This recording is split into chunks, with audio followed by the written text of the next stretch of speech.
书吗？会发给小马哥读故事而落泪。我把它当我的新歌了一样，或者是会逗笑我，真的会笑给我看。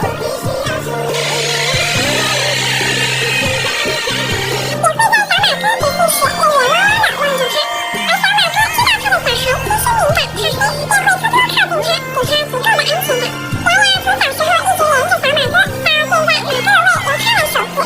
马克的胃有我一口饭就不会少了你一碗胡同。当年那条马背上长大的鱼也可以保护自己的哥哥了。还有那年小马哥下意识的反驳，做不得的蟑螂得到了印证。马哥去额多图看看。